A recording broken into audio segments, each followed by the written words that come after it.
神灵与天堂真的存在吗？甲骨文的天字写法暗藏古代神话或许真实发生过的证据。盘古开天地也并非完全虚构的神话。诡异的是，现代考古与天文研究也越来越接近神话的描述。人类起源与结局或许早就写在了你以为虚构的神话中。为什么这么说呢？新来的朋友可以点个关注，带您了解更多精彩内容。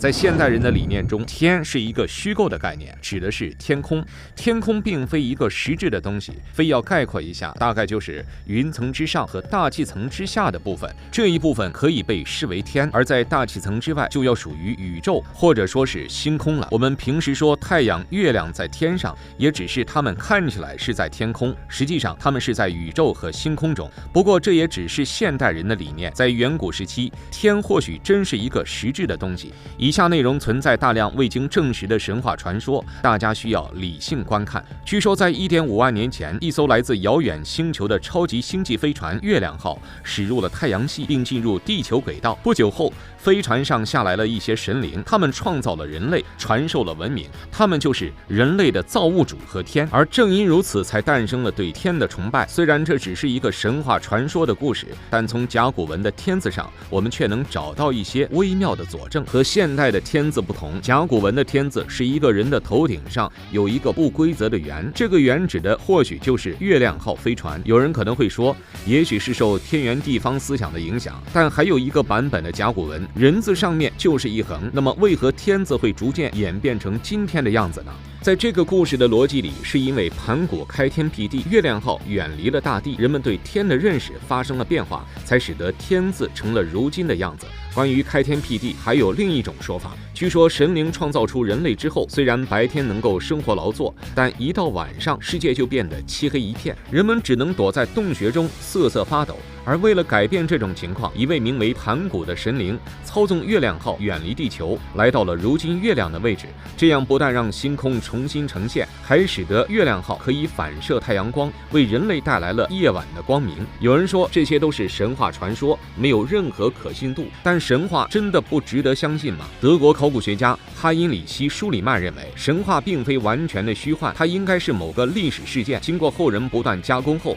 流传下来的历史故事，所以其中必然包含了某些历史真相。比如他通过荷马史诗中特洛伊的故事，在全国各地寻找特洛伊城，最终找到了这座城市的废墟。再比如南美洲的神话故事中记载有火柱从天而降，这似乎也是神话故事，但人们却从当地找到了一个巨大的陨石坑，似乎也为这个神话做了证明。再比如苏美尔的古泥板中记载了5座神话城市，而考古学家们则根据5座城市的地点，找到了其中3个城市的废墟遗址。在我国也有非常现实的例子，在新中国之前，人们广泛认为夏商2代是虚构的，尤其是夏朝应该是神话传说中的故事。然而在近代，人们已经找到了夏朝存在的证据，这也证明神话记载并非完全虚构。那么盘古开天辟地以及月亮号飞船之中，是否也存在着某些历史真相呢？你相信科学的尽头站着的是神吗？你有没有想过，为什么许多现代科学都是对神话的复现呢？这到底是因为人类的实践能力强，还是因为神话其实根本就是人类早已注定的未来呢？而我们不过是在按照编写好的剧本走而已。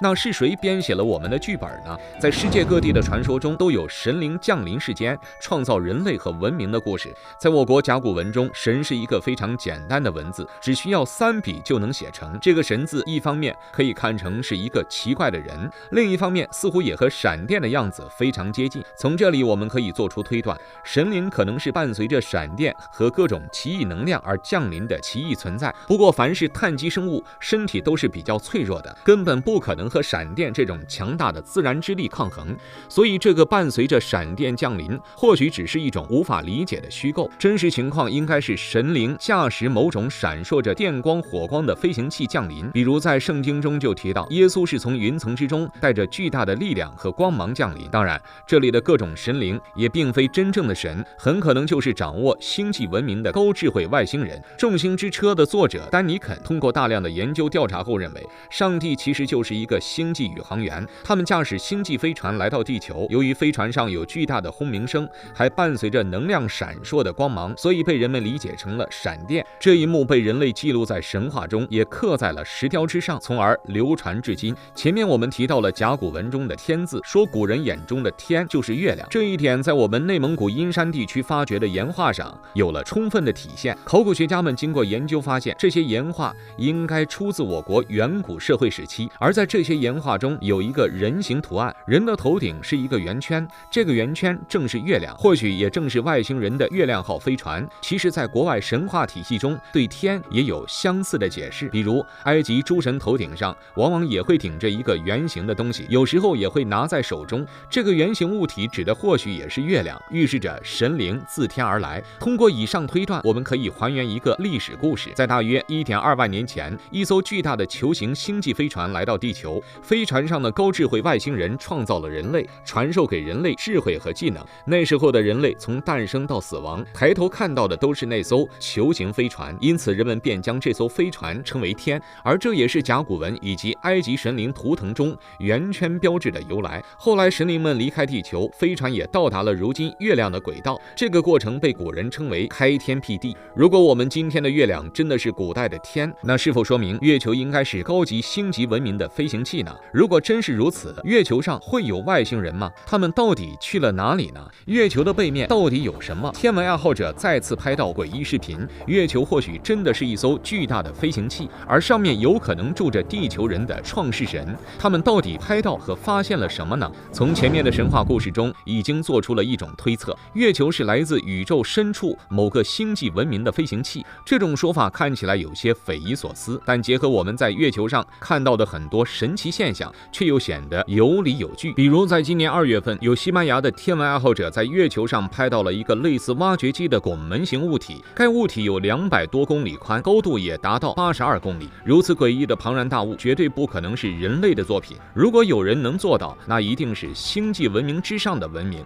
除此之外，在2020年也有人拍摄到月球表面飞过3架飞行器，这3架飞行器的大小也十分惊人，长度大约为14公里，这已经相当于我们一座3线城市的长度。如此巨大的飞行器看起来十分震撼，但如果月球是他们的母舰或者基地，那这一切就显得非常合理了。不过也有人质疑，我们每天都能观察到月球，为何之前一直没有发现异常呢？对于这一点，有网友推测，或许是因为我们只能看到月球的正面，而月球的背面是什么样子，我们根本无法用肉眼看到，而观测器发回来的月球背面照片是有可能被高级文明修改的。当然，这一切都是推测，月球上的巨大物体也没有任何官方解释，所以我们也不好妄下结论。不过关于月球的来历，科学界虽然没有统一的说法，但却有几种比较科学的推论。比如福霍说，他们认为月球本是一颗独立星球，后来被地球引力捕获。比如分裂说，这种观点认为地球形成初期非常不稳定，加上转速太快，